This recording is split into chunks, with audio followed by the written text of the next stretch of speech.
मौलक शेर साहब आप नीचे बैठ गए और हम ये ज्यादती है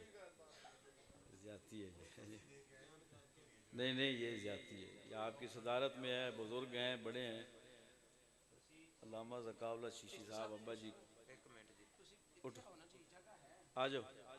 नहीं नहीं इस तरह ना करो, इस तरह मैं फिर तकरीर ही नहीं करनी गल ही नहीं है।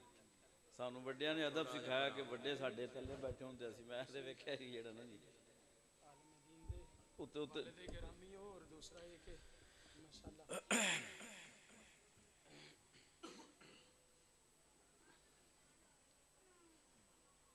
लो जी माशाअल्लाह, चलो ठीक हो गया। कोई सैयदज़ादा भी अगर नीचे बैठा है तो माफ़ कर देना, बस माहौल ऐसा है, खुशी का माहौल है। आप जहाँ बैठे हैं उधर ही बैठे रहें बस सुकून से।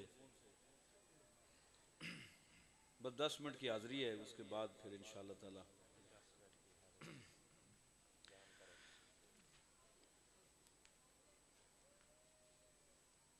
अल्हम्दुलिल्लाह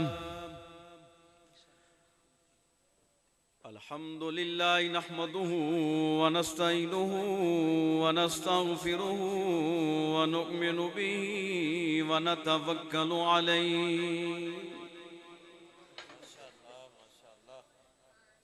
व नशहदु अन ला इलाहा इल्लल्लाह वहदहु ला शरीक लह व नशहदु अन्न सय्यदना व मौलाना मुहम्मदन अब्दुहु व रसूलुहु। अम्मा बाद फ़अऊज़ु बिल्लाहि मिनश शैतानिर रजीम, बिस्मिल्लाहिर रहमानिर रहीम। लक़द कान लकुम फ़ी रसूलिल्लाहि उस्वतुन हसना। सदक़ल्लाहुल अज़ीम व बल्लगना रसूलुहुन नबियुल करीम।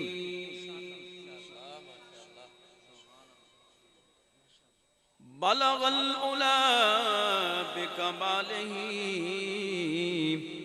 कशफ़त तुजा बिजमालिही हसनत जमीउ खिसालिही सल्लू अलैहि व आलिही।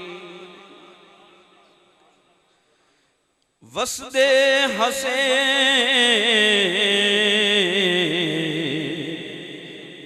ते विसदे नसे, वसदे हसे ते विसदे नसे, तेरी झोंक दे आसे पासे सुन दे हसे। सोना मिठियां बातां सोना अरबी यार सुनेंदा हसे। तेनू सीने दी मैं ठंड आखां, सरकार का नाम सुनकर जिसके सीने में ठंड पैदा हुई है ना, वो सुभान अल्लाह कहे तो सुभान अल्लाह। तेनू सीने दी मैं ठंड आखां, शहद गुलाब ते खंड आखां। चीनी वैसे बहुत महंगी हो गई, लेकिन जब सरकार का नाम लेंगे ना तो मुंह खुद ब खुद नहीं, पूरा जिस्म ही उसमें ऐसी चस, ऐसी हलावत, ऐसी रस पैदा होगी, मजा आ जाएगा। सुभान अल्लाह। तेनू सीने दी मैं ठंड आखां ते शहद गुलाब ते खंड आखां।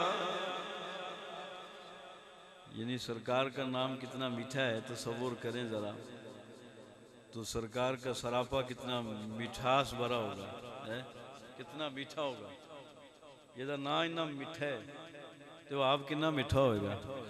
क्यों जी, बोलो ना ज़रा मोहब्बत नाल, और मोहब्बत नाल ज़रा है। सुभान अल्लाह।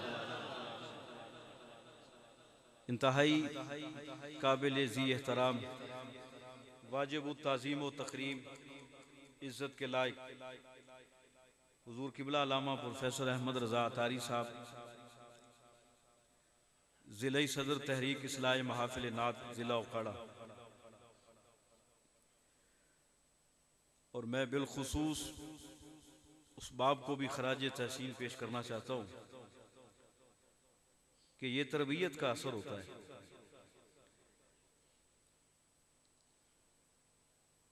मेरी मुराद जनाब इंतहाई काबिल ज़ी एहतराम मेरे बुज़ुर्ग इज़्ज़तमाब जनाब फलक शेर भट्टी साहब दामत फ़यूज़हुम,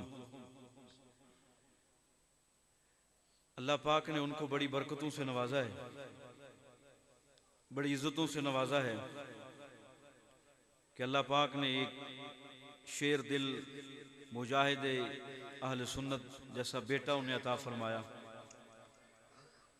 और इस महफिल पाक में तशरीफ़ फरमा इस इलाका के मुअज़्ज़ज़ व मोहतरम उलमाए ज़ी एहतशाम व एहतराम सनाखान रसूल नकीब महफिल कुर्रा हज़रात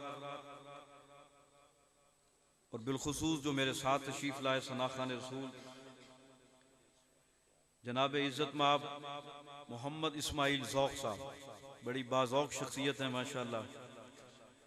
अल्लाह पाक ने उन्हें बड़ी इज़्ज़तों से नवाजा है। और बिलखुसूस जो मेरे साथ बैठे हैं ये मेरे तहरीक के भी मुजाहिद हैं अल्हम्दुलिल्लाह। वैसे ही ये शेर दिल हक गो हक बात कहने वाले जनाब अल्लामा क़िबला हाफिज़ क़ारी ज़काउल्लाह चिश्ती साहब, ये हमारे सदर भी हैं तहरीक इस्लाह महाफिल नात ज़िला हफ्ज़ाबाद के। मेरी माएँ बहनें और बेटियाँ जो चादर और चार दीवारी के अंदर महफूज हैं, दुआ करते हैं अल्लाह पाक हम सब की हाज़िरी को अपनी बारगाह में शरफ़ क़बूलियत अता फरमाए। दोस्तों, बुजुर्गों, भाइयों, मेरी वैसे आदत नहीं है, आप बैठे हुए सुकून से बैठे हैं, सर्दी का मौसम है कि सज्जा हाथ खड़ा करो, खब्बा करो, दो में हाथ उठा लो, हाथ चुक लो, इंज कर लो, इंज कर लो। तो ये जो पैसे का रिवाज है ये भी मैं इसके खिलाफ हूं। इससे तवज्जो तकसीम हो जाती है। ये घड़ियां, ये लम्हात बड़े बाबरकत लम्हात होते हैं। कोई पैसे गिन रहा है, कोई आ रहा है, कोई ये सारी फिर उधर ही तवज्जो हो जाती है। हम किस लिए यहाँ पे हाजिर हैं? बोलिए जरा, सारे बोलो जी। मैं आपसे पूछना चाहता हूँ, अगर हुजूर नबी करीम सल्लल्लाहु अलैहि वसल्लम अपनी ज़ाहिरी हयात के साथ, ज़ाहिरी हयात के साथ जो आपने 63 साल मक्की और मदनी दौर गुजारा है, वो ज़ाहिरी हयात पाक है कि जिसमें हजरत सैयदा तैयबा ताहिरा सिद्दीक़ा बिनते सिद्दीक़, हजरत आयशा सिद्दीक़ा उम्मुल मोमिनीन रज़ियल्लाहु ताला अन्हा फरमाती हैं, आप फरमाती हैं हमारे घर में ना एक बकरी थी, बकरी घर में कशाना नबूवत पर क्या थी? एक बकरी थी। आप फरमाती हैं कि वो बड़ी शोख थी, बड़ी शरीर थी, बड़ी शरारतें करने वाली, कभी उधर कभी इधर। लेकिन वो फरमाती हैं कि रब्बे मोहम्मद की कसम, फरमाती हैं कि जब हुजूर नबी करीम सल्लल्लाहु अलैहि वसल्लम का शान नबूवत पे तशरीफ लाते, जब आपकी मुबारक आमद होती, उससे पहले वो जो बकरी घर में होती थी, कभी उधर जाती, कभी उधर जाती, कभी उधर जाती, एक जगह पे टिकती नहीं थी। लेकिन जो ही आमना के लाल तेरे ते मेरे सोहने ते मन मोहने मक्की ते मदनी करीम आका अलैहिस्सलातु वस्सलाम जब काशाना नबूवत पर तशरीफ लाते, आपका एक पाय अक़दस जब घर में आता, बकरी की दीद पड़ती कि वद्दुहा के मुखड़े वाला आमना का लाल तशरीफ ला चुका है। आप फरमाती हैं फिर बकरी ऐसे महसूस होता कि बकरी दे विच जान ही नहीं है। बकरी च जान ही नहीं है। मैं आपसे पूछना चाहता हूं कि बकरी, क्या अल्लाह ने उसको अकल दे रखी है? वो अशरफुल मखलूकात में शामिल है बकरी? नहीं है ना। इसलिए नहीं है कि अकल नहीं है, सेंस नहीं है, उसे शऊर नहीं है। लेकिन कुर्बान जाऊं रब करीम पर, जिसने अपने करीम महबूब को इतनी शानों से नवाजा है। यानी जिस बकरी को ना सेंस है, ना अकल है, ना शऊर है, ना विजडम है, ना विजन है उसके पास, ना थॉट है, ना थिंकिंग, कुछ भी नहीं है। लेकिन कुर्बान जाऊं इस पूरी कायनात के अंदर अगर रब ने चरिंद परिंद दरिंद नबातात हैवानात और इंसानों के अंदर अगर किसी हस्ती का अदब और एहतराम पैदा किया है तो वो कोई और नहीं है, वो आमिना का लाल हजरत मोहम्मद मुस्तफा।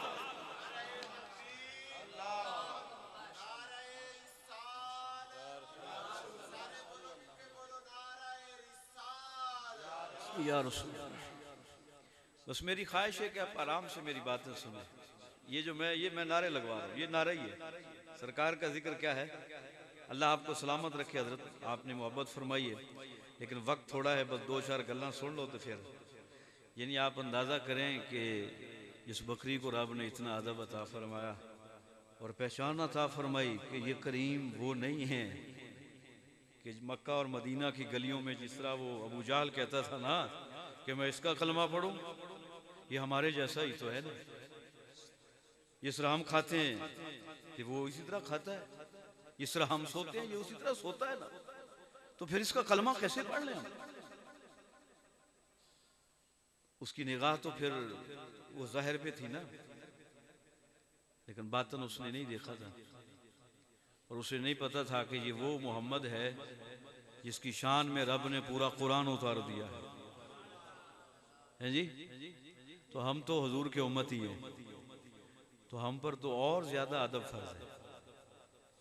हुजूर अगर तशरीफ लाएं इस जमाने में और हुजूर कहें जी ये जो महफिल नात है मेरे नाम पे है, तो मैं आपकी महफिल में आना चाहता हूँ, तो मैं आपसे पूछना चाहता हूँ, ये जो आजकल महफिल नात का एक मुरवजा तरीका है, क्या इस तरह होगा तरीका हुजूर की मौजूदगी में? बोलिए नजर, बोलो नजर। ये जो आजकल हमारा एक कल्चर बन चुका है, महफिल नात हो, रूहानी महफिल हो, उर्स हो, कवाली हो, 11वीं शरीफ की महफिल हो, क्या जिस तरह आज हम इल्ला माशाल्लाह करते हैं, क्या हुजूर की मौजूदगी में भी ऐसा होगा? ये क्यों?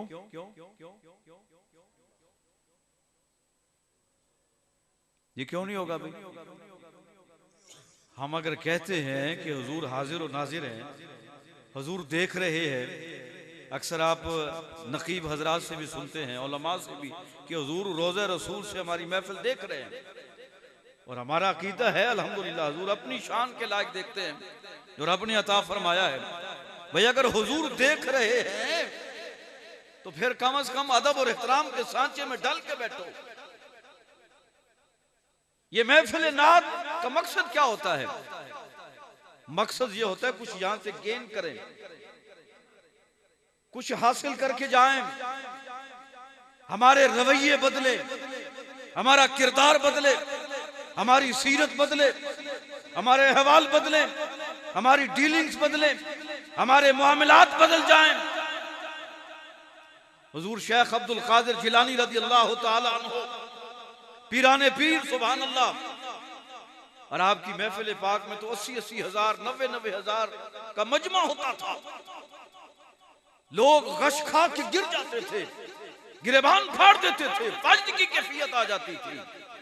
और उसी महफिल पाक के अंदर कई ऐसे खुश नसीब होते थे जिन्हें मोहम्मद अरबी का दीदार अता होता था।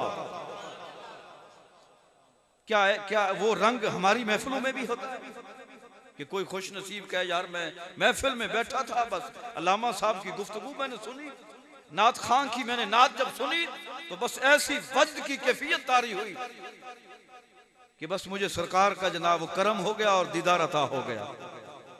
वजह क्या है? वजह यही है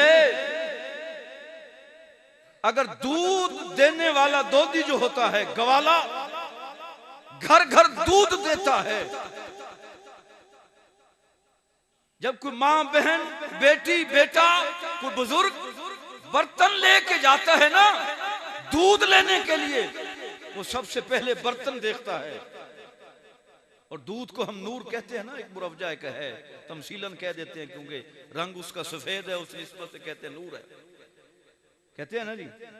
जब वो गवाला दूध देता है और बर्तन देखता है साफ है तो दूध डाल देता है, बर्तन गदला हो मैला हो कसीफ हो गलीज हो कह के वापस मोड़ देता है कि जा मेरी मां बर्तन धो के आ, बर्तन साफ करके आ, बर्तन नजीफ नहीं है, बर्तन लतीफ नहीं है, ये बर्तन कसीफ है गलीज है गंदा बर्तन है, मैं इसमें नूर नहीं डालना चाहता।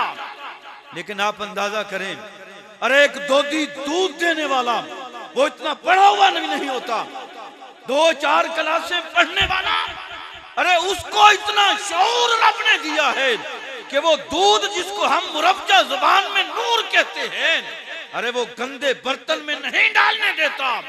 जब हमारी महफिल के अंदर इस तरह की खराफत होंगी, हमारे दिल में गंदगी होगी, गलाजत होगी, कसाफत होगी, दुनियादारी का मैल कुचैल होगा, तो ना इस दिल में रब आएगा ना उस करीम रब का मोहम्मद आ सकता है। हुजूर शेख अब्दुल कादिर जिलानी महफिल फरमा रहे थे, मिंबर पे तशरीफ फरमा रहे थे, खुतबा इरशाद फरमा रहे थे। अचानक क्या देखते हैं कि बहुत बड़े, क्योंकि आपकी मजलिस जो होती थी बड़े बड़े मुहद्दिस बड़े बड़े उलमा वली कामिल तशरीफ फरमा होते थे, 80-80 100-100 बंदा कलम दवात लेके बैठा होता था, आपके खुतबात लिखते थे। एक ही नशिस्त में कितनी मर्तबा कई जनाजे उठते थे, वो कैफियत पैदा होती थी। काश आज हमारी महफिल में वो कैफियत पैदा हो जाए, वो कैफियत पैदा हो जाए। हम वही कैफियत पैदा करना चाहते हैं। मत दो नोट निछावर करो, हमें जो मोहम्मद अरबी ने अपना मुसल्ला अता किया है ये कायनात से बढ़कर है, अल्लाह के फजलो करम से। हुजूर गौस पाक बयान फरमा रहे हैं, आपकी मजलिस में बहुत बड़े शेख हजरत शेख अली बिन अल हीती भी कहते हैं, अल हैती भी कहते हैं, रहमतुल्लाह अलैह, आंखें बंद करके मुराकबे की कैफियत में चले गए। हुजूर गौस पाक ने मिंबर छोड़ दिया, उनके सामने हाथ बांध के खड़े हो गए। कुछ देर के बाद उनकी आंख खुली तो वो डर गए कि शायद ये महफिल की आदाब के खिलाफ था कि मैं नींद में था, मुझे जगाने आए कि भाई क्या कर रहे हो, महफिल का अदब होता है, एहतराम होता है, जाग के बैठो, सो रहे हो। हाथ बांध के खड़े, जब देखा कि हुजूर गौस पाक मेरे सामने हाथ बांध के खड़े हैं, डर गए, खड़े हो गए, कहने लगे हुजूर बात करने से पहले मेरी बात सुन लीजिए। आपने फरमाया बोलिए। कहा मैं आंखें बंद करके मुराकबे में इसलिए बैठा था, जब आपने हुजूर का जिक्र छेड़ा ना, वद्दुहा के मुखड़े का जिक्र आया, वल्लैल वली जुल्फों का जिक्र आया, आपके सरापे का जब जिक्र मैंने सुना तो मेरा ध्यान उधर ही चला गया। मेरा ध्यान कि वो सोना कैसा होगा कि जिन्हों असी कहने तेन सीने दी मैं ठंड आखा, शहद गुलाब ते खंड आखा। पर मैं आप जिक्र कर रहे थे, मैं बस उधर चला गया था जिनका जिक्र हो रहा था, और अर्ज करने लगे हुजूर मैंने आंखें इसलिए बंद की कि मैं आंखें बंद करके सरकार का दीदार कर रहा था, सरकार का दीदार कर रहा था। आप फरमाने लगे अलहती तू तो आंखें बंद करके सरकार का दीदार कर रहा था, अब्दुल कादिर आंखें खोल कर सरकार का दीदार कर रहा था। ये है महफिल, ये क्या है? बोलिए ना। ये है महफिल, ये है कैफियत, ये है नूर, ये है रूहानियत, ये है असर अंगेजी। महफिल में आने का मकसद तो ये है ना कि या अल्लाह पहले मैं नमाज नहीं पढ़ता था, आज तेरे महबूब की महफिल में गया हूँ, आज के बाद वादा करता हूँ कल से इंशाअल्लाह सारी नमाजें मैं बाजमात अदा करूंगा। क्यों जी? अक्सर तो पीर भी नहीं पढ़ते तो मुरीदा कितने पढ़नी है? कहते ने साड़ी नमाज दिल दी होंदी है। अल्लाह ने हम पे नमाज को माफ किया हुआ है। आओ हुजूर शेख अब्दुल कादिर जिलानी से पूछते हैं कि क्या माफ है नमाज के लिए? हुजूर फरमाते हैं कि मैं एक दफा बैठा हुआ था, अचानक ही जमीन से लेकर आसमान तक एक नूर का हाला था।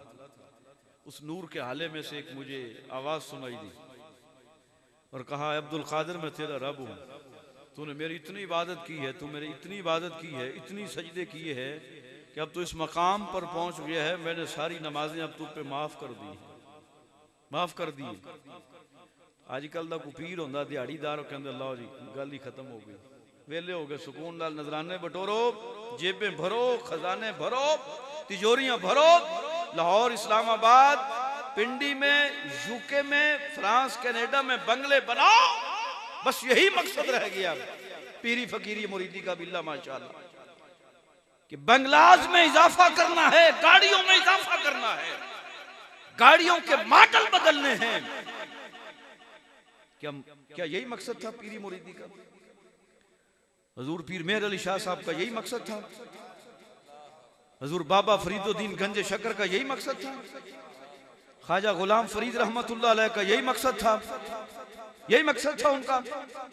कोई बंदा मुझे साबित कर दे, मैं चैलेंज से कह रहा हूं, ये कैमरा लगा और पूरी दुनिया में ये वीडियो चलेगी, डंके की चोट पे मुस्तफा ही कहता है, कोई बंदा साबित कर दे कि बाबा फरीदुद्दीन गंजे शकर जब इस दुनिया से रुखसत हुए, इतने 1000 एकड़ जमीन के मालिक थे, इतनी गाड़ियां खड़ी हुई थी, इतने जानवर थे, इतनी मलकियत थी, कोई हजरत सुल्तान बाहू की साबित कर दे, कोई पीर मेहर अली शाह साहब की साबित कर दे, कोई ख्वाजा मोइनुद्दीन चिश्ती अजमेरी की साबित कर दे।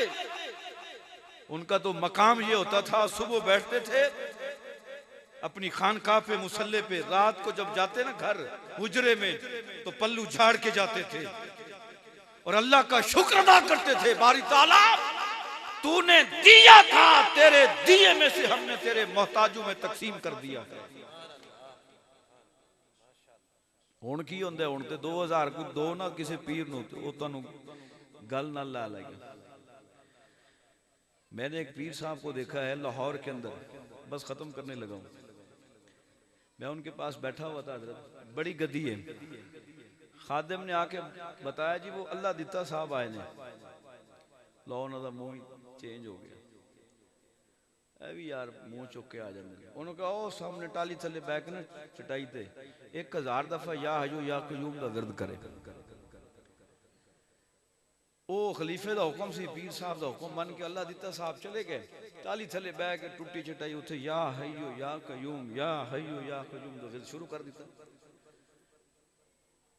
ये खुद मुशाहिदा बता रहा हूं, सुनी सुनाई बात नहीं। दूसरे एक आ गए, खलीफे ने बताया जी वो खोखर साहब आए। किधर है? पहले क्यों नहीं बताया? किधर है? ओ जी हजरत बाय, नंगे पैरी हजरत दौड़े, खुद जाके मुर्शिद करीम ने दर खोला, उनकी गाड़ी को अंदर ले गए, दरवाजा खुद खोला, उनको अंदर फिर ले गए, बिठाया, खलीफे को आर्डर दिया कि घर जा कहें, अम्मी को कहें कि खास मेहमान आए हैं। दस्तरखान सज गया, दस्तरखान सजा, अनवा अकसाम की चीजें आई जनाब, वो खा पी के जाने लगे। खोखर साहब तो 50,000 रुपया, हजरत ये उर्स हो रहा है ना, ये मेरी तरफ से हिस्सा डालिए। अब मैं आपसे पूछना चाहता हूं, फायदे में कौन रहा? बोलो ना, जरा जरा बोलो ना। वो सच्चियां गल्लां भी सुन लिया करो यार, थोड़ी ना है मेरिया गल्लां होंदियां कौड़ियां ने, दोस्त जानते ने मैं ग्रुप से भी वो, लेकिन गल्लां सच्चियां ने अल्हम्दुलिल्लाह। दुख होता है, दुख होता है, दुख। ये थे उसने कहा जनाब कि आपने इबादत इतनी की है, नमाज माफ। यकदम आपने झिरझिरी ली ऐसे कि ये कैसे हो सकता है। बानी इस्लाम, बानी शरीयत हजरत मोहम्मद मुस्तफ़ा सल्लल्लाहु अलैहि वसल्लम, मैंने कहीं कोई ऐसा हुक्म नहीं सुना कि अल्लाह ने उन पर नमाज माफ कर दी हो। तुम अब्दुल कादिर कौन होता है कि जिस पर रब ने नमाजें माफ कर दी। ला हौल वला कुव्वत पढ़ा जनाब तो वो साफ जरा शैतान था। वो जो नूर का हाला था वो धुएं में तब्दील हो गया और फिर वहां से आवाज आती है, ऐ अब्दुल कादिर। इसी जुमले पे मैंने बहुत सारे औलिया कामिलीन जो मनसब वलायत पे फाइज थे, ये जुमला कह के मैंने उनको गुमराह कर दिया है, जन्नती से जहन्नमी बना दिया है इसी जुमले पे। लेकिन तू अपने इल्म की बुनियाद पे बच गया है। फिर भी जुमला सुनो शेख अब्दुल कादिर जिलानी रज़ी अल्लाह तआला अन्हु का। आपने फरमाया बदबख्त अब्दुल कादिर अपने इल्म की बुनियाद पे नहीं बचा है, अल्लाह के फजल से बचा है। ये अब्दुल कादिर पे अल्लाह की रहमत है, अल्लाह का फजल है। अब मैंने जो आयत पढ़ी है, लक़द कान लकुम फी रसूलिल्लाह उस्वतुन हसना, ये सूरतुल अहज़ाब, इसमें क्या है? कुरान थ्योरी है। कुरान क्या है? कुरान एक नजरिया है। कुरान क्या है? नजरिया। ये आप कॉलेजेस में स्टूडेंट्स पढ़ते हैं, एक थ्योरी होती है, एक प्रैक्टिकल होता है।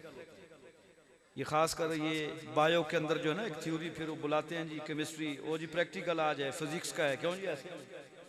वो फिर एक लैब होती है, एक तजर्बा गाह, रसद गाह होती है, फिर वहां प्रैक्टिकल करवाते हैं मुख्तलिफ के। ये आपने पढ़ा है, अब उसको प्रैक्टिकल करना है। ऐसे होता है कि नहीं होता? अब कुरान थ्योरी है साफ ज़ाहिर, कोई तो ऐसा होना चाहिए था जो इस थ्योरी को प्रैक्टिकल में बदले, प्रैक्टिकल में बदले।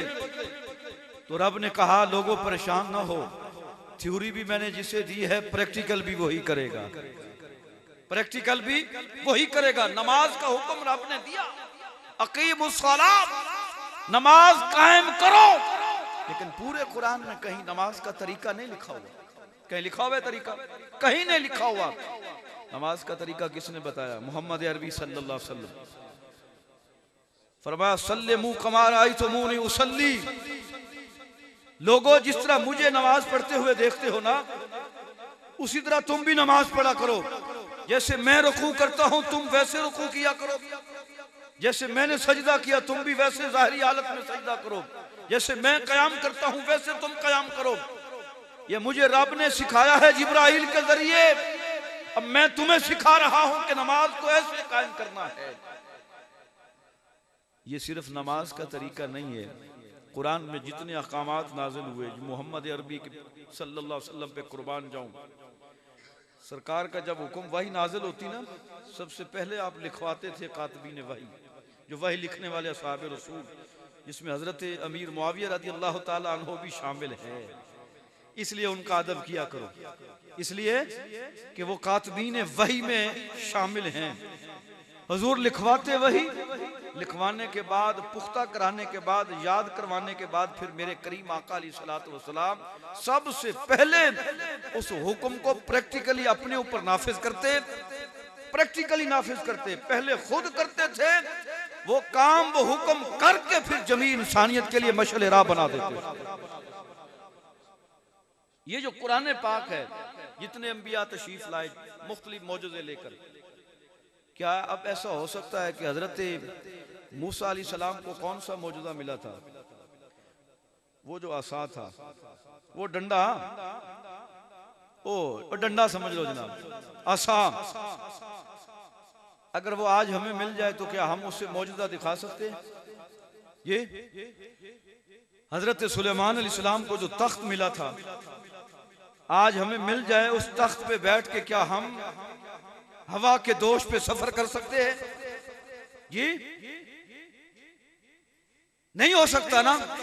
लेकिन कुर्बान जाऊं करीम आका तेरी शान और अज़मत पर, अल्लाह रब्बुल इज्जत ने महबूब को ऐसा मौजज़ा अता फरमाया है कुरान की शक्ल में, जो मक्का और मदीना शरीफ में हुजूर की ज़ाहिरी जिंदगी में मौजूदा था, आज 1450 साल गुजरने के बाद भी अल्हम्दुलिल्लाह इस कुरान को अल्लाह ने ये एजाज बख्शा है, ये एजाज बख्शा है कि अल्हम्दुलिल्लाह आज भी मेरे करीम आका अलैहिस्सलातु वस्सलाम का कुरान की सूरत में जिंदा मौजूदा मौजूद है। जिस तरह पहले कुरान को पढ़कर लोगों के जहन बदलते थे, कुरान की तिलावत असर करती थी, आज भी कोई पढ़ने वाला हो फिर सुनने वाले भी मोहब्बत से हो। जो 1450 साल पहले कुरान असर रखता था, 1450 साल के बाद भी आज भी वही असर कुरान में मौजूद है, तासीर मौजूद है। पहले कुरान को पढ़ते थे तो लाखों नहीं हजारों आलिम पैदा होते थे। आज भी ये मौजूदा जिंदा है कि आज इसे पढ़ते हैं तो हजारों नहीं लाखों उलमा पैदा होते हैं। आज भी हजारों लाखों के सीनों में ये महफूज है। इससे बड़ा मौजूदा क्या हो सकता है? लेकिन हमने जो इसके साथ अशर किया हुआ ना जी, अल्लामा इकबाल रहमतुल्लाह अलैह आपके जो खास गुलाम थे ना, खादिम, वो फरमाते हैं कि मैं हर रोज हर दूसरे दिन सुबह कुरान पाक उठा के ना धूप में रख देता था। क्यों भाई, धूप में क्यों रखते थे? वो कहते जब सारी रात अल्लामा कुरान पढ़ते तो आंखों से आंसू जारी होते थे, आंसुओं की वजह से कुरान भीग जाता था, कुरान भीग जाता था, सफात गीले हो जाते थे, उनको सुखाने के लिए मैं धूप में रख देता था। क्या कभी कुरान पढ़ते हुए हमारी आंखों से भी आंसू निकले? निकले आंसू हैं जी? मेरे लाहौर में एक मुझे दोस्त ने फोन किया, उसने कहा हजरत, वो कबाड़िया था, उसने कहा हजरत ये कुरान पाक ये कुछ मुझे ना 5-6 तोड़े पुरानी किताबें को बेच गया है मरगजार कॉलोनी से। उस वक्त तो मैंने तोल लिया और उनको पैसे दे दिए, वो चला गया। अब मैंने वो पुरानी वो जो किताबें थी उनको मैंने खोला है, तो आप फरमाने लगे कि वो मैंने, उसने कहा जब मैंने खोला तो उसमें तकरीबन कोई 15 एक कुरान पाक थे। वो कबाड़िए के पास पुरानी बोसीदा किताबें समझकर उसको बेचने आया था कि घर में पड़ा है, क्या कर रहे हैं, इनको बेचो, चलो 4 पैसे मिल जाएंगे। 15 कुरान पाक मुसलमान था वो, मुसलमान था वो कि जो 15 कुरान पाक तोड़े में डाल के बोरी में बंद करके कबाड़िए के पास बेचने आया था। मैं आपसे पूछना चाहता हूं कि अगर कौम कुरान करीम को बोझ समझकर, भारीपन समझकर अगर कबाड़िए के पास बेचने के लिए पहुंचेगी तो क्या हमारा कबाड़ा नहीं निकलेगा? बोलिए ना, हमारा कबाड़ा नहीं निकलेगा? कितने लोग हैं जो सुबह कुरान की तिलावत करते हैं, हम इसे कहते हैं ना कुरान हकीम, कहते हैं ना सारे ये कुरान हकीम है, कहते हैं ना। क्या कभी इस हकीम के पास गए हो कि भाई बताओ ये मेरे पेट में ये दर्द है, मुझे ये मसला है? कभी गए हो हकीम साहब के पास? वैसे जाते हो ना पिंड च, गाँव च, शहर जिथे भी हकीम हो, तगड़ा हकीम दसो यार मेरे पेट च वल बड़े पैंदे ने, मरोड़ बड़ा होंदा, मैनू पेचस लगे ने, मैनू कब्ज है, मैनू फलां चीज की बीमारी है, फलां कोई तगड़ा हकीम दसो। वो अल्लाह के बंदे, कुरान कहता है जरा पढ़ के तो देखना, इस हकीम को पढ़ के देख, व नुनज़्ज़िलु मिनल कुरान मा हुवा शिफाउन व रहमतुल लिल मोमिनीन। रब कहते हैं कि ये कुरान जो मैंने नाजिल किया है तुम पर, ये मोमिनीन के लिए शिफा भी है और रहमत भी है, शिफा भी है, रहमत भी है। कभी गए हकीम साहब के पास कि हकीम साहब कोई इलाज हमारा भी कर दे? जो फिर गए हैं ना जी, फिर वो खुद हकीमुल उम्मत बन गए, जिन्होंने कुरान को थामा, कुरान को पढ़ा। और इकबाल हर वक्त अपने पास कुरान रखते थे। किसी ने पूछा हजरत ये हर वक्त अपने पास ही रखते हैं, वजह क्या है? और मैं माजूर आदमी हूँ, मैं माजूर हूँ, चल नहीं सकता। जिस तरह को टांगों से माजूर होना तो वो बगैर सहारे के चल नहीं सकता। फरमाया ये मेरा सहारा है, मैं इसके बगैर एक कदम नहीं उठा सकता, मैंने इसलिए करीब रखा है, इसलिए पास रखता हूँ। ये मेरा सहारा है, ये मुझे चलना सिखाता है, ये मेरा सहारा है, ये मुझे बोलना सिखाता है, ये मेरा सहारा है, ये मुझे डीलिंग सिखाता है, ये मेरा सहारा है, ये मुझे जिंदगी के मामलात सिखाता है। मैं इसके बगैर एक कदम नहीं चल सकता। ये कुरान ना हो तो इकबाल के लिए चलना मुश्किल हो जाए। बोलना मुश्किल हो जाए, सोना मुश्किल हो जाए, जागना मुश्किल हो जाए, ये कुरान ही तो है जिसको पढ़कर मैंने शायरी की है, फिर उम्मत को जगाया है मैंने। लेकिन हम पढ़ते हैं। मेरी माएँ बहनें बेटियां भी मौजूद हैं, मुझे कोई बता दे, खड़ा होकर बता दे, मैं उसको 500 रुपया भी अपनी जेब से इनाम दूंगा। इल्ला माशाअल्लाह कोई माँ बहन बेटी ऐसी होगी जब रात को बच्चों को सुलाते हैं, हर माँ यही कहती है पुत्र सो जा, सुबह स्कूले भी जाना सुबह। तो बोलो ना यार, थके हुए मैंने ख्याल है ना, क्योंकि हजरत ने माशाअल्लाह बस किताब तो इनका हो गया था, मैंने कहा सलाम पढ़ लेना, इनकी मोहब्बत है जी। कभी सुना है आपने किसी माँ ने कहा कि किसी माँ ने, शायद को खुश नसीब हो, शायद कि जिस माँ ने बच्चे को कहा बेटा हुण सो जा जल्दी, सुबह तू नमाज भी पढ़नी है, सुबह कुरान भी पढ़ने, सो जाओ। कभी कहा है किसी माँ ने ये है? माशाअल्लाह मुबारक हो जी, माशाअल्लाह मुबारक हो जी, सुभान अल्लाह मुबारक हो है जी, माशाअल्लाह। देखो ना कोई तो है ना, मर्दे कलंदर बैठा है ना, मैंने कहा इल्ला माशाअल्लाह कोई होगा खुश नसीब, इनको मुबारकबाद दे। लब्बैक लब्बैक लब्बैक लब्बैक या रसूल अल्लाह, लब्बैक लब्बैक लब्बैक या रसूल अल्लाह। काश हर बाप ये सोच पैदा कर ले, बेटा हुण सो जा, सुबह स्कूले भी जाना है। हमारे एक बुजुर्ग थे, वो कहते थे कि जब हमारे जो बुजुर्ग होते थे ना, बुजुर्ग ए बाबे जरा गल सुनना, बस खत्म बस होने लगी इंशाल्लाह, हजरत करानी 10 मिनट जरा ला दो। बाबे जो साडे होंदे सी ना बाबे, ए पहलियां असी, मैं भी क्योंकि जट्टां दा पुत्तर आ ते मैं भी बड़ा माहौल वेख के मैं खुश हुआ भी माशाअल्लाह सादा ही माहौल है, साडे वर्गा ही है ते सारे दोस्त मुहब्बत वाले ने। वो जदों ट्रैक्टर चलदा सी ना जी, हल चलदा सी, वो बैलों के जरिए, क्यों जी, वो इथों शुरू करते सन ना जी, कहते सन आऊज़ु बिल्लाहि मिनश शैतानिर रजीम बिस्मिल्लाहिर रहमानिर रहीम अल्हम्दुलिल्लाहि रब्बिल आलमीन। ओ तोड़ तक जनाब वो पूरी सूरत फातिहा दे नाल सूरत बकरा भी शुरू कर देंदे सी, वापिस आंदे सी ते फिर पूरी सूरत रहमान पढ़ देंदे सी। यानी वो इसे चक्कर जदों गेड़े लांदे रहंदे सी ते कुरान दी तिलावत करते रहंदे सी, उन्हां दी जुबान चों जिक्र रसूल जारी होंदा सी, जिक्रुल्लाह जारी हो जांदा सी। ते ईमान नाल दसो उस दौर दे विच घर दे विच 15 बंदे होंदे सी ते कमान वाला एक होंदा सी, ते पूरी पैंदी सी कि नहीं पैंदी सी जी। ते हुण जदों दा ये खान साहब आए ने माशाअल्लाह वैसे ही, ते हुण 15 कमान वाले हुण ते फिर भी पूरी। वजह क्या है? क्योंकि ओ सन बैल ते सादा हल ते चलाण वाले बाबे ते बावुजू ते कुरान दी तिलावत ते जिक्र मुस्तफा दा विरद जारी होंदा सी। हुण आ गए ने ट्रैक्टर, खब्बे पासे एक स्पीकर होंदा, एक सज्जे होंदा है, उत्थे लगी होंदी नसीबो लाल ते नूर जहां, इधर जांदा है ओ जनाब है, रात का टाइम होंदा, किसी को सौण भी नहीं देना भाई, क्यों भी जनाब, ये सोचने का मकाम है, लम्हा फिक्रिया है। एक दफा जाता है तो नूर जहां, वापसी आता है तो नसीबो लाल। मैं आपसे पूछना चाहता हूं, आप बताएं कि फिर उस रिस्क में बरकत होगी या बेबरकती होगी जी?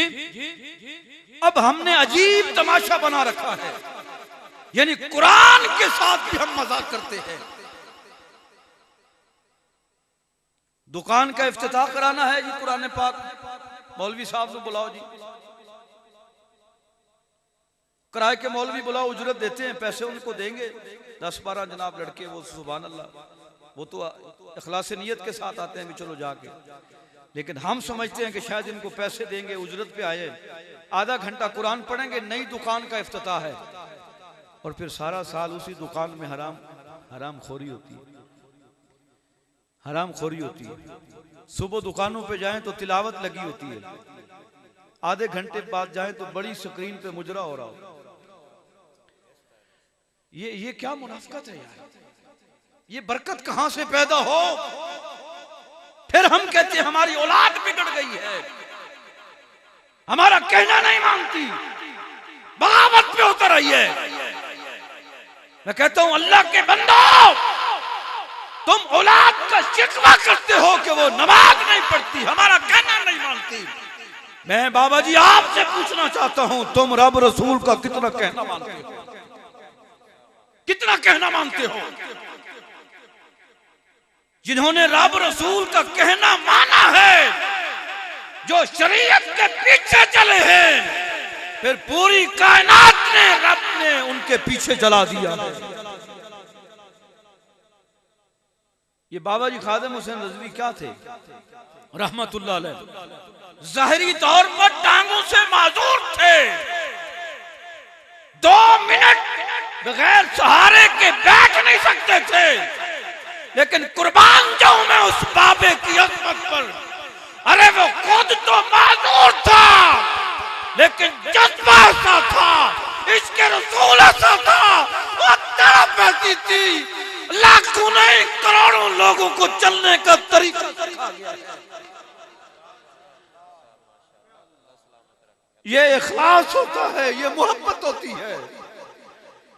तुमने शरीयत को मजाक समझ रखा है, कुरान को मजाक समझ रखा है। वो और लोग थे जिनके सीनों से कुरान निकलता था तो शिफा भी होती थी और रहमत भी होती थी। लेकिन आज मौलवी खामोश, खतीब खामोश, पीर जिसने उम्मत की तकदीर को बदलना था, ये ख्वाजा मोइनुद्दीन चिश्ती रहमतुल्लाह अलैह अजमेरी,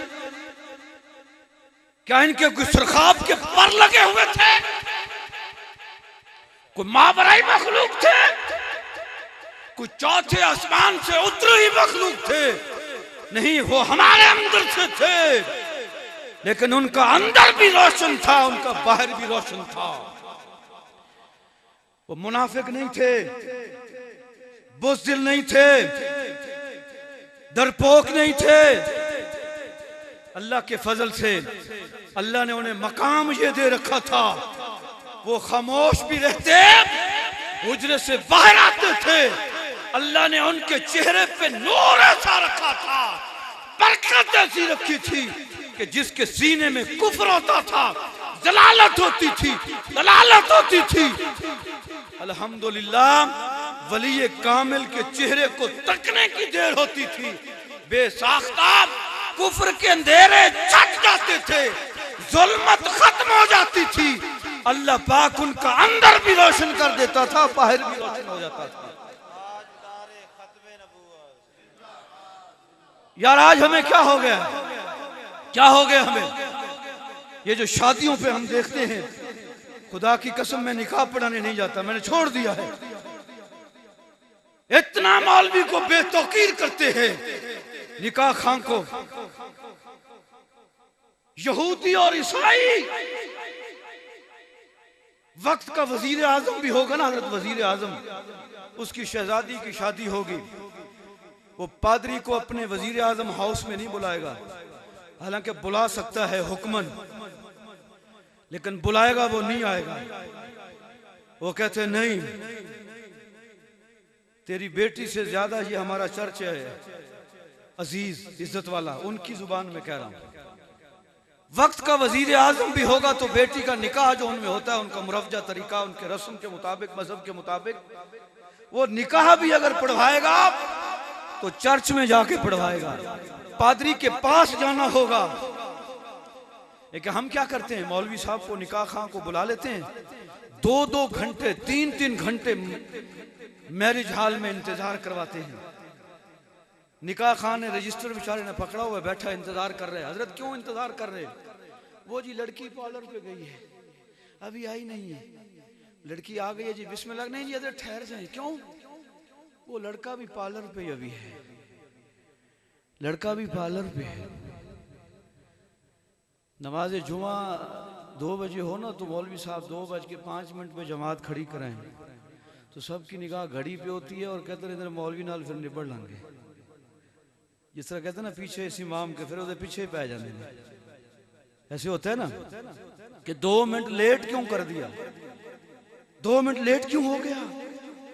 अरे भाई, मौलवी साहब को 2 घंटे आपने इंतजार करवाया, जनाजे पे भी, निकाह पे भी। और हम कितने बदबख्त हैं। अरबपति बाप हो, अरबपति हो, फौत हो जाए औलाद बाप के नजदीक नहीं जाती। मौलवी साहब लबो जी, क्यों जी? वो जी गुस्ल देना है तो आप दे यार, ये अरबों पे छट गया, मौलवी साहब वास्ते नहीं तेरे वास्ते छट गए। तू कमाई खादी है सारी जिंदगी, मौलवी तो नहीं ना खादी। मौलवी तो नहीं, तुसी बच्चा खुचा ही दिता है ना, बच्चा खुचा ही दिता है। और लाहौर में एक मस्जिद के खतीब साहब ते ईद का दिन करीब आन लगे, और जिन्हों की मस्जिद सी उन्होंने भाई सी बाजार गया ते 2 सूट लैन वास्ते, एक अपना ते एक मेरे वास्ते। वो कपड़े कहना यार ऐ दही जरा किस तरह का है सूट, उन्हें कहा 600 रुपए का 700 रुपए का आ जाएगा। चलो ऐ यार दही की करना, आज मौलवी साहब ने देने। चलो जी ठीक है जी, वो शापर बंद कर दिता। ऐ यार करंडी दही जरा बोस की, एक आधे वास्ते वो ईद आ गई, आप ही तो पाना ना फिर। लो जी बोस की का सूट उसने वो कटवाया, मेरा भी कटवा लिया उसने। दोनों अलहदा अलहदा शापर के रंग एक जैसे थे। ओदी किस्मत हार गई। अल्लाह जिसको इज्जत देना चाहे। लो जी वो मैं नमाज असर पढ़ के मुसल्ले पे बैठा था, उसने गाड़ी का जनाब भारन दिया, शीशा नीचे किया, हजरत अस्सलाम वालेकुम। वालेकुम अस्सलाम। बेटे ने क्या जा कारी साहब ने, हजरत ये तोहफा कबूल कर ले। वो बेटे ने जल्दी शापर दिता, अल्लाह जी हजरत ये बाबा ने दिया है, ईद का सूट है। चलो जी मैं मेहरबानी, मैंने ऊपर भिजवा दिया। वो मैं उत्ते गया तो मेरी मिसेज बड़ी खुश हुई कि माशाअल्लाह बड़ी गल है, देखो बोस की दा सूट उन्हें दे दिता है बोस। मैं आके चलो जी मेहरबानी उन्होंने दी। वो घर गया जनाब ते बेगम कहन लगी, कहते मौलवी नूं भुगता आया, मौलवी भुगत गया, ईद का सूट उन्होंने भी दिया अपना भी लैके आ गया। उन्हें कहा अच्छा दर्जी नूं छेती दो, फिर टाइम थोड़ा ईद उत्ते फिर लेंदे भी नहीं। उन्हें कहा अच्छा जरा मैनू चेक तो कराओ। उन्हें कहा जा भाई मुन्ने वो सूट लेके आओ, जरा मामा को चेक कराए। लो जी वो शापर लैके आए, शापर जो खोलिया तो बस वो फिर शापर वेखदा ही रह गया, हैरान परेशान। कहते ऐ की लिया, कहते बस इनू इत्थे बंद कर दे, इस गल नूं बस छड्ड हुण, जो भी है जो भी है। अब ईद पे आया, मैंने वो बोस की सिलवा के मैं मिंबर पे बैठा था, और वो भी मेरे सामने आके बैठा हंस रहा था। मैंने कहा हंसता है, रब जिसे चाहे इज्जत से नवाज दे, रब जिसे चाहे इज्जत से नवाज दे। तुमने ये नियत की थी कि मौलवी को 600 का सूट पहनाना है, लेकिन मेरे रब ने कहा नहीं, जो मुसल्ला रसूल पे खड़ा होता है, अरे तू 600 का पहनेगा, मुसल्ला रसूल पे खड़ा होने वाला 6000 का पहनेगा। असी की कर दें। मैं कारी साहब को गया, मैं हट बीतियां थानू सुना रहा, ऐ चुंगी अमर सदू असर का वक्त से मैं गया तो जनाब कहो जी सलाम अलैकुम वालेकुम। वो एक बच्ची ना लैके आ गई चावल, मैनू कहने लगी वाह जी हजरत कितने माशाल्लाह खुश नसीब हो जिथे जाते हो रिस्क नाल नाल। मैं कहा वाह जी सुभान अल्लाह। वो बच्ची आके खड़ी हो गई और उसने अपनी तोतली जुबान में कहा, उसने कहा कारी साहब ये चावल मामा ने भेजे हैं, ये चावल ना असल में बुस गए हैं, यानी बासी हो गए। तो मामा ने कहा बजाय रूढ़ी पे डालने के चलो जाओ दीन के तालिब इल्म खा लेंगे, दुआ देंगे। मैं कहा दसो हजरत ऐ साडा रिस्क है, ऐ दसो खुदा की कसम ये सच बता रहा हूँ, ये हमारा हाल है। मुर्दे को जब गुस्ल देते हैं ना मौलवी साहब, कारी साहब, इमाम साहब, उसके जो कपड़े होते हैं, जूते होते हैं, वो शापर में बंद करके हजरत ये भी साथ लेके जाएंगे, अब्बा जी का सूट है। अच्छा जी वो मैंने राडो घड़ी भी उतारी थी, वो किधर है? वो 80,000 का मोबाइल था, वो भी अब्बा जी रोजाना 24 घंटे इस्तेमाल करते थे, उसमें भी जिन्न आ जाएगा, वो मुझे दे दो। वो 6 दुकानें हैं अब्बा जी की, एक मौलवी साहब को ही दे दो कि अब्बा जी जहाँ बैठते थे अब ये हमारे लिए ये भी जनाब नहीं, अब्बा जी बैठते थे, अब वो नहीं देनी। उतरे हुए कपड़े देने हैं, उतरा हुआ जूता देना है, घड़ी नहीं देनी, लैपटॉप नहीं देना, कंप्यूटर नहीं देना, गाड़ी नहीं देनी, बंगला नहीं देना, 5 मरले जमीन नहीं देनी। जब हम मौलवियों के साथ ये सलूक करेंगे, अहले इल्म के साथ ये हमारा सलूक होगा। कुरान पढ़ाने वाला 500 लेता है, अंग्रेजी पढ़ाने वाला 5000 लेता है। जब सुबह बच्चे को कुरान के लिए पढ़ने के लिए भेजते हैं, उठ पुत्र उठ जा, छेती जा, पारा पढ़ के आ, मुंह भी कारी साहब भी तेरा तोड़ेंगे। वही बच्चा जब घर वापिस आता है, बहन शर्ट इस्त्री कर रही है और भाई जो है पेंट इस्त्री कर रहा है, माँ बूट पॉलिश कर रही है, कोई टाई ढूंढ रहा है, कोई बुक्स ढूंढ रहा है, कोई बैग ढूंढ रहा है। बच्चे को टाई लगा के पेंट शर्ट और सॉक्स और जुराबे और शूज पहना के गाड़ी की फ्रंट सीट पे बिठा के उसकी जेब में 100 रुपया भी डाल के उसे साथ लंच बॉक्स भी दे के गेट पे जाके इज्जत के साथ उसे जनाब सियाफ करके आते हैं, उसे फी अमानिल्लाह कहते हैं, गार्ड को तंबीह भी करते हैं, ये मेरा बेटा है, इसका ख्याल रखना। लेकिन काश, अरे वो जो कुरान था, वो जो मोहम्मद अरबी लेके आए थे, काश तुम्हें कुरान की अजमत का पता चल जाता, कुरान की फजीलत का पता चल जाता, कुरान के नूर का पता चल जाता। ये तो वो किताब है जो मोहम्मद अरबी के सीने से निकली है, फिर अबू बकर सिद्दीक के सीने से निकली है, अबू बकर सिद्दीक के सीने से सफर करती हुई उमर फारूक के सीने में पहुंची है, उस्मान गनी के सीने में, फिर अली उल मुर्तजा, फिर हसन मुज्तबा, फिर सैयदुल शुहरा और फिर शेख अब्दुल कादिर जिलानी के सीने में, वहां से सफर करती हुई फिर पैदल पैद सफर दर सफर मंजिल बा मंजिल सीना बसीना सफीना और सीनों से सफर करती हुई, इतने पाकीज़ा सीने थे। अरे ख्वाजा मोइनुद्दीन चिश्ती जैसा सीना तो लाओ ना, बाबा फरीद जैसा सीना तो लाओ, ख्वाजा गुलाम फरीद जैसा सीना तो लाओ। अरे उन सीनों में कुरान महफूज था, फिर जब उनकी जुबान से निकलकर आज हमारे पास पहुंचा है तो हमने हशर क्या किया है उसका, हशर हमने क्या किया उसका। ख्वाजा गुलाम फरीद रहमतुल्लाह अलैह, बस बात वही है।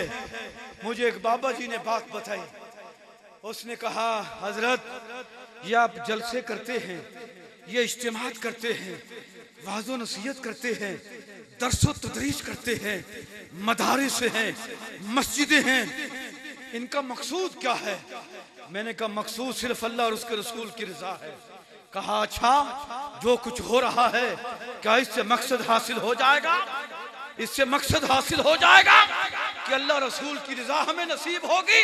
ये आज की महफिल भी जो किबला अल्लामा ज़काउल्लाह चिश्ती साहब ने और उनके वालिद मोहतरम ने और उनकी अम्मा जान और घर वालों ने वफा की है, इसका मकसद भी यही है कि अल्लाह रसूल की रजा नसीब हो जाए। मकसद क्या है? मुझे बाबे ने कहा एक लड़की की शादी होने लगी, बारात का दिन आ गया, उसको दुल्हन बनाया गया, दुल्हन बनाया गया और कोई खाला सजा रही है, कोई फुफ्फो सजा रही है, कोई चाची सजा रही है, कोई बहनें तैयार कर रही है, माँ संवार रही है कि ये काजल ऐसे पहनना है, सुर्खी ऐसे लगानी है, बाल ऐसे तराशने हैं, लिबास ऐसा पहनना है। लेकिन जब वो दुल्हन तैयार हो गई, सज धज के और उसी लिबास में बैठी थी, सारे खुश थे, लेकिन दुल्हन रो रही थी, दुल्हन की आंखों में आंसू थे। पूछा तो क्यों रोती है? खाला ने पूछा तो क्यों रोती है? माँ ने पूछा तो क्यों रोती है? पुप्पो ने पूछा तो क्यों रोती है? आज तो खुशी का दिन है, आज तो शजाने बज रहे हैं, आज तो नगमे गाए जा रहे हैं, आज तो गीत गाए जा रहे हैं, आज तेरी शादी का दिन है, हम सारे खुश हैं। अरे तू क्यों रो रही है? वो रोते हुए कहती है, आंखों से आंसू की बरसात में कहती है, वो कहती है मेरी अम्मा, मेरी फुफ्फो, मेरी खाला, मेरी चाची, मेरे बाप, मेरे भाई। अरे मेरे भाइयों, मैं रोती इसलिए हूँ, आपने इतनी मेहनत से मुझे सजाया है, इतना आपने कष्ट किया है, इतनी चीजें कीमती मुझे लिबास पहनाया है, मुझे आला मेकअप से नवाजा है। कहा अब मैं सज गई हूँ, अब दुल्हन तैयार हो गई है। कहा रोती क्यों हो? आप तशरीफ रखें। कहा फिर रोती क्यों हो? खुश होना चाहिए। तो फिर सुनिए, और ये गुफ्तगू का माखज़ है, मग़ज़ है। वो कहने लगी मेरी माँ, मेरी खाला, मेरी बहन, मेरे बाप, मेरे भाई, मैं रोती इसलिए हूँ, ये जो आपने मुझे सजाया है ना, ये जो मुझे दुल्हन बनाया है, जब मैं रात को हुजरे और उसी में जाऊंगी, हुजरे और उसी में जाऊंगी, अरे जिसके लिए मुझे सजाया गया है, जिसके लिए मुझे दुल्हन बनाया गया है, जिसके लिए मुझे संवारा गया है, जिसके लिए मुझे सजाया गया है, जिसके लिए मुझे निखारा गया है, आप तो खुश हो रही हो। मुझे आपकी खुशी से कोई गर्ज नहीं है, आप जितना खुश हूँ भले। मैं रोती इसलिए हूँ कि जिसके लिए मैं सजाई गई हूँ, काश मैं उसे भी पसंद आ जाऊं। काश उसे पसंद आ जाऊं। ये हमारी महफिल का मकसद क्या है? अल्लामा साहब खुश हो जाएंगे, अल्लामा साहब मुफ्ती साहब खुश हो जाएंगे, ज़ौक़ साहब खुश हो जाएंगे, फलक शेर साहब खुश हो जाएंगे, माँ बहनें बेटियां सखियां सब खुश हो जाएंगी, पूरी भंडी बरादरी खुश होगी। लेकिन दुआ करो हमारी खुशी से कुछ नहीं होगा। दुआ करो आमना का लाल खुश हो जाए, आमना का लाल खुश हो जाए। अगर वो खुश हो गया तो समझो फिर रब मिल गया, रब मिल गया तो सब मिल गया। ख्वाजा गुलाम फरीद रहमतुल्लाह अलैह एक मुरीद था, उसकी बेटी की शादी हुई, क्योंकि शादी का मौका है तो मैंने कहा चलो। शादी हुई, बेटी घर आई, मेके आई। बेटी ने कहा बाबा मैं आपके पीर से मिलना चाहती हूँ, पीर से मिलना चाहती हूँ, पीर से मिलना चाहती हूँ। वो थी थोड़ी अकल की, थोड़ी मजदूबा टाइप थी, बात बात पे बात कर देती थी, कौन क्या कह रहा है बात कर देती थी, सवाल करती थी। बाप ने कहा है कोजी, है कमली रमली, है मजदूबा, मेरे पीर की बड़ी बारगाह है, मेरे पीर को रब ने बड़ी शानों से नवाजा है। वो पता क्या कहने लगे बेटा जा जरूर जाओ, लेकिन एक बात याद रख के जा, वो मेरा मुर्शिद खाना है, मेरा पीर खाना है, अदब का ख्याल रखना, कोई फालतू बात ना करना, इधर उधर की बात ना करना, वो बड़ी बारगाह है। अरे देखो वो पीर का कितना अदब कर रहे हैं, हम तो बारगाह रिसालत का अदब नहीं करते। ये जो नात खानी होती है, को उधर जा रहा है, को उधर जा रहा है जनाब, है जी, किसी को वजद पे है, को डांस कर रहा है, को बस की हिसाब किताब हो गई। क्या रसूलुल्लाह खुश होंगे? मैं पूरे ईमान से कहता हूँ, खुदा की कसम, ऐसी महफिल जिसमें नाच गाना होता है और शरीयत के बागी और सुन्नत के तारक सना खान मुस्तफ़ा नात पढ़ते हैं और फिर कलाम भी सूफियाना और बाजारी पढ़ते हैं, ये हमें तहरीक की जरूरत क्यों महसूस की? अगर महफिल नात के अंदर इस्लाह हो जाए तो समझो दीन में इस्लाह पैदा हो गई। तो ख्वाजा गुलाम फरीद के पास गई, कहा क्या हाल है बाबा जी? बाबा जी ने कहा अल्लाह का फजल है, आप बताएं आपका क्या हाल है? कहने लगा जी मैं ठीक हूँ। कहने लगी आपके अब्बू ठीक है? बाबा जी ने कहा अल्हम्दुलिल्लाह मेरे अब्बू ठीक है, आप बताएं आपके अब्बू ठीक है? कहने लगे जी मेरे अब्बू भी ठीक है। बाबा जी ने पूछा आपके दूल्हा कैसे हैं? आपके दूल्हा कैसे हैं? तो वो कहने लगी बाबा जी आपके दूल्हा कैसे हैं? वो कमली रमली थी ना, पूछ बैठी बाबा जी आपके दूल्हा कैसे हैं? कहा मेरे दूल्हा तो कायनात में है ही नहीं, जिस तरह का मेरा दूल्हा है उस तरह का कायनात में कोई दूल्हा है ही नहीं। कहा अच्छा मेरा दूल्हा तो आपने देखा है, तो बाबा जी मुझे अपना दूल्हा नहीं दिखाओगे? मुझे नहीं दिखाओगे? कहा जरूर दिखाएंगे, देखना चाहती हो? जी बाबा जी देखना चाहती हूँ। थी कमली रमली, कोजी थी, लेकिन मैं उसके मुकद्दर पे नाज करता हूँ। गई थी मुर्शिद को मिलने के लिए, मुर्शिद का दीदार करने गई थी। कहा मेरा दूल्हा देखना चाहती हो? मुसल्ले पे बैठे थे, मुसल्ले पे बैठे थे। आपने फिर ऐसे इशारा किया, इशारा करके रोज़े रसूल की तरफ, कहा देखो मेरा दूल्हा ऐसा है। रब ने सारे पर्दे हटा दिए।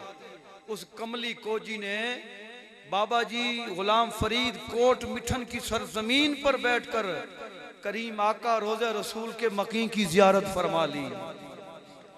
कहा मेरा दूल्हा ऐसा है। बच्ची तेरे दूल्हे को तेरी सास ने सजाया होगा, तेरे ससुर ने सजाया होगा, तेरे जो भाई हैं उन्होंने सजाया होगा, उनके भाइयों ने सजाया होगा। किसी ने सुरमा डाला होगा, किसी ने कंघी की होगी, किसी ने लिबास पहनाया होगा, फिर किसी ने घोड़े पे बिठाया होगा, सवारी पे बिठाया होगा। कहा मेरा दूल्हा सुनना चाहती हो कि उसकी आंखों में काजल किसने डाला था, उसकी मांग किसने भरी थी, उसके सीने में नूर किसने भरा था, उसे सजाया किसने था, और फिर जन्नती बुराक पे बिठाया किसने था? किसने था? वो कितनी खुश नसीब, कितनी खुश नसीब थी। आजकल हम कहते हैं हजरत शादी हुई है तो 2 महीने के बाद तलाक हो गई है। मैंने कहा होनी थी, क्यों जी? शादी में अभी 10 दिन पड़े होते हैं, 15 दिन पड़े होते हैं।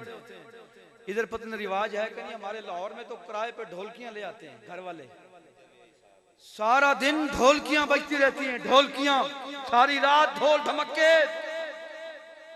पर्दे का कोई शर्म हया नहीं, कुआरा है गुजारा है, बीबियां मर्द मिक्स, शर्म हया मिक्स। फिर कहते हैं हजरत तलाक हो गई है, बन नहीं रही, इत्तेफाक पैदा नहीं हो रहा, इत्तेहाद नहीं हो रहा, हर वक्त लड़ते रहते हैं, झगड़ा रहता है। इतने अरमानों से शादी की है, इतनी मोहब्बतों से शादी की है। मैंने कहा काश तुमने शादी उस अंदाज के साथ की होती जिस तरह रसूल अरबी ने अली मुर्तज़ा और फातिमा को ज़हरा की थी। तो फिर निभाई के नहीं आई, निभाई के नहीं आई। बोलो ना यार, स्पीकर जैसे मकान नहीं है, निभाई के नहीं आई।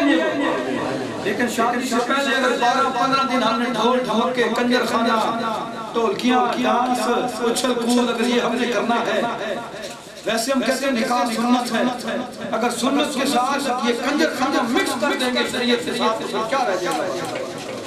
क्या रह जाएगा बाकी? खुदा के वास्ते में फटती बरादरी से अर्ज करना चाहता हूँ, मेरे लिए काबिल एहतराम हो, काबिल इज्जत हो सारे, लेकिन खुदा के वास्ते इस तरह किबला फलक शेर साहब ने अपने बेटे की शादी से मेहंदी की बजाय ढोल धमके और कंजर खाना की बजाय करीम आका की महफिल सजाई है। आज के बाद तुम बैठकर वादा करो कि इंशाअल्लाह ताला जब हमें भी अल्लाह ने तौफीक दी, हमें भी अल्लाह ने तौफीक दी और बेटे के सर पे सिर रख देंगे, तो इंशाअल्लाह हम सबसे पहले फैसले मिलाद में कराएंगे। ढोल धमके कंजर खाने खान से रुखसत करेंगे, भगाएंगे इंशाअल्लाह। कह दो ना जरा इंशाअल्लाह, जरा जोर से बोल, शैतान भाग जाए कंजर इंशाअल्लाह ताला। अगर मोहब्बत रसूल में शादी का आगाज करोगे तो फिर मरते दम तक अल्लाह रसूल की रहमतें तुम्हारे ऊपर बरसती रहेंगी इंशाअल्लाह। कुरान को तुमने क्या समझ रखा है कि सिर्फ पढ़ने के लिए आया, बस 23 पारे में बस ठीक है। अब तो 2-2 महीने पढ़ते कोई नहीं है, गर्द चमड़ गई है, गर्द मिट्टी। वो घर में सफाइयां करने वाली बीबियां जब सफाई करती हैं तो उससे मिट्टी झाड़ के फिर थूम चाट के फिर रख देते हैं, दोवें जाना दा बादशाह तो उठते चंगा लगेगा। और फिर रखन का भी बहुत होता ताकि किसी को पढ़ना भी चाहे तो हाथ भी ना जा सके, हाथ भी ना जा सके। बीबियों से मैं अर्ज करना चाहता हूं, मेरी मां, बहन, बेटी, जिस जमाने में तेरी ज़ुबान पर कुरान की तिलावत होती थी, फिर तेरी गोद में अदाकार नहीं मोहम्मद अरबी का गुलाम गाजी मुमताज हुसैन कादरी का भाग जब तेरी ज़ुबान पर कुरान की तिलावत होती थी, मोहम्मद अरबी की नात होती थी, फिर कोई और पैदा नहीं होता था, फिर खाता नहीं पैदा होता था। जब तुम्हारी तवज्जो और तुम्हारा ध्यान जिस जमाने में कुरान की तरफ था, साहिब कुरान की तरफ था, फिर तेरी गोद से कोई और नहीं ख्वाजा कुतुबुद्दीन बख्तियार काकी रहमतुल्लाह अलैह। क्या वो आज माए उनकी गोद उनकी बांझ हो चुकी है? कैसे मर्दाने पैदा नहीं हो सकते, हो सकते हैं, लेकिन माँ उनको अपना रुख बदलना होगा, रुख बदलना होगा। जब टीवी थे ना, टीवी ब्लैक एंड व्हाइट किसी जमाने में छत पे एंटीना होता था, नीचे घर में टीवी होता था, ऊपर एंटीना होता था, उसका कनेक्शन सैटेलाइट के जरिए जुड़ा होता था। जब कभी वो अपने उससे टारगेट से हट जाता था, हिल जाता था एंटीना, तो किसी बच्चे को हम कहते थे बेटा मुन्ने इधर आओ, छत पे जरा चढ़ जाओ, एंटीना हिला जरा। जब वो बच्चा ऊपर छत पे चढ़ के एंटीना हिलाता था तो हम फिर नीचे से आवाज देते थे, बस बस आप इधर ही रोक जाओ, इधर ही बांध लो इसको मजबूती के साथ। अब तस्वीर साफ नजर आ रही है, क्यों? इसलिए हर जगह हमें एंटीना का रुख सैटेलाइट से फिट हो जाता था। जब फिट होता था तो फिर स्क्रीन पे छुरियां नहीं नजर आती थी, वाले तस्वीर नजर आती थी। काश हमारी माएं, बहनें, बेटियां वो पापी अगर अपने रूहानी एंटीने का ताल्लुक रोज़े रसूल की तरफ कर लेंगे, रोज़े रसूल की तरफ कर लेंगे, एंटीने का रुख मेरी मां, बहन, बेटी बदल लेगी। तो खुदा की कसम से मैं कहता हूँ वो बैठी थाने पटिया के अंदर होगी, टूटी चटाई पर बैठी होगी, अल्हम्दुलिल्लाह आंखें जब बंद करेगी तो मदीने वाले सरकार की ज़ियारत हो जाया करेगी। क्योंकि एंटीना फिट हो गया है, एंटीना अब वो एंटीना सेट करना है, सेट करना है कि नहीं, बोलो बोलो सेट करना है कि नहीं। और आज कितना मुकद्दस दिन है, 4 जनवरी, गाजी मुमताज हुसैन शहीद कादरी रहमतुल्लाह अलैह, गाजी मुमताज हुसैन शहीद कादरी रहमतुल्लाह अलैह। हज़रत को तोहफा निकलवा लें जरा, किसी ने भेज मुमताज हुसैन कादरी रहमतुल्लाह अलैह। यार कांस्टेबल था, क्या था, ये हज़रत भी कांस्टेबल है, सीट पे बिठाया, नीचे बैठे, मैंने कहा मैं भी नीचे बैठूं, ऐसा ना क्यों, क्योंकि सीने में मोहम्मद अरबी का इश्क है। कांस्टेबल तो क्या आइए बैठा हो, वो साफ हो मोहम्मद अरबी का सुन्नत का तारे को शरीयत का बात हम कहते हैं, जहाँ बैठा रहे बस ठीक है। लेकिन मोहम्मद अरबी का गुलाम अगर गुलाम भी होगा हम कहेंगे हमें ऊपर तशरीफ लाइए। तो मुमताज हुसैन कादरी को इज्जत किस लिए मिली है कि था कांस्टेबल, और उस वक्त के जो सदर पाकिस्तान थे, बस ये मुआवजा करना चाहता था। कांस्टेबल एक अजीम शहादत की मौत में फाइल हुए और जनाजे में लाखों इंसान थे। खुदा की कसम मैंने एक बड़ी गड्डी के सजादा नशीन जिनके मैं साथ दिया था, बहुत बड़ी गड्डी, मैंने देखा भर जनाब वो उंगलियां उठा के चल रहे थे। मैंने कहा हुजूर अब तो रश कम हो गया, आप क्यों चल रहे हैं ऐसा? कहा हज़रत तुम्हें नहीं पता, ये आम शख्स नहीं था, ये इंसानों और मुसलमानों के साथ साथ इसके जनाजे में अल्लाह ने नूरी फरिश्ते भी भेजे हुए। वो मुमताज कादरी जिसने उसको फांसी लगाई, ममनून हुसैन वो सदर पाकिस्तान, वो भी मरा, वो भी मर गया। उसके जनाजे में 7 बंदे थे। जनाजा देखा, सदर पाकिस्तान था, पाकिस्तान का सदर था, जनाजा मैंने देखा है, यूट्यूब पर मौजूद है। 7 बंदे पीछे खड़े होके, वो कोरोना में मरा था, बिस्तर मर्ग पे हॉस्पिटल में मरा था, वक्त का सदर पाकिस्तान था, गार्ड ऑफ ऑनर के साथ होना चाहिए था। पूरी जमीन इंसानियत और मुसलमान और पाकिस्तान की आवाम उसके जनाजे में शरीक होती। क्यों? इसलिए नहीं हुई कि वो शरीयत का बाकी था, उसने काशे के रसूल को तख्त-ए-दार पे चढ़ाया था, रब ने सदा दी थी और इंसानियत को बता दिया कि जब मैं मोहम्मद अरबी के नाम पे, मेरे महबूब के नाम पे मरते हैं, फिर वो मरते नहीं हैं, फिर वो अमर हो जाते हैं। और जो मोहम्मद अरबी की मोहब्बत में किसी को मारते हैं, फिर वो हमेशा के लिए मर जाते हैं, हमेशा के लिए मर जाते हैं। तो आप सब खुश नसीब हैं, अहले मोहल्ला बरादरी के लोग, और किबला फलक शेर साहब बाबा जी, मैं इनको मुबारकबाद देना चाहता हूँ, दिली मुबारकबाद देना चाहता हूँ। ये चीची साहब मेरे भाई हैं, हमारे मिशन के साथी हैं, आप इनके लिए दुआ करें, अल्लाह इन्हें और हिम्मत अता फरमाए, और हिम्मत अता फरमाए, और ये तमाम मराहिल बाखूबी और बाखिरियत तकमील को पहुँचे, और अल्लाह पाक सबके रहम फरमाए, अपना खास फजल अता फरमाए। मेरी माँ, बहन, बेटी जिस दिन उसने ये आदत बना ली, बच्चों को कहना शुरू कर दिया, बेटा सो जा, सुबह जल्दी नमाज नहीं पढ़नी, फिर देखो घरों में इनकलाब खिलाएगा, और घर घर से फिर मुमताज कादरी पैदा होगा, गाजी इल्मुद्दीन शहीद पैदा होगा, और फिर बाबा फरीद भी पैदा हो सकता है, और ख्वाजा फरीद भी पैदा हो सकता है।